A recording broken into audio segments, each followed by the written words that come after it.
I think you're creeping up on 2,500 subscribers now.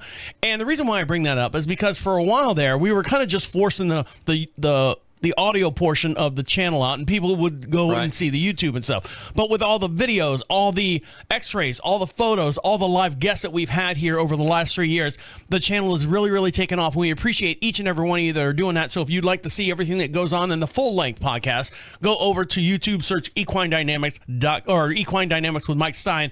Give us a subscribe over there, and you can join in on the fun. And my very own fun guy over to my far end side is Mike Stein. How are you? I'm doing good, Travis. How are you doing? I'm doing well, and joining us this week in the studio, you can see him on YouTube as well, is Richard Malgrom, a professional horseman and long lining trainer. How are you, Richard? And thanks for joining us. Thank you. I'm good. Now, you say you're from Sweden. When's the last time you've been from Sweden? You go back now and then just to make sure that you don't like that cold weather and stuff, and the cocoa or whatever that you got going on over there?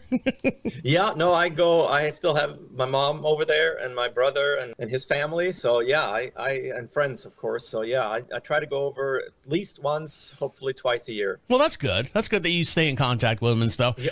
Now, we were talking about the long lining and having a rider, the advantage of having a rider on the horse and a rider not on the horse doing the lunge lining. And you said something about sitting in a saddle with no stirrups and no handrails or something, just so you can learn how to sit in the seat. I'd be scared to death. I would slip off or slide off to the side or something like that, like in a cartoon.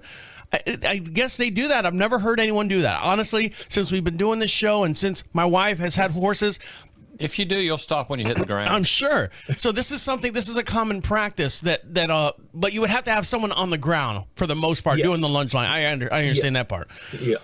So when we talk about horse management, are you talking about physically managing the horse or managing time and availability and getting things lined up? Like I know my wife has like body workers come in and training and working the training schedule and working with the farrier schedule and all that. When you say management, what does that encompass as far as the equine world? Well, for me, I mean, there's a lot of aspects to it, but for me, it is again the horse in the focus, so that we have everybody has to work with a trainer.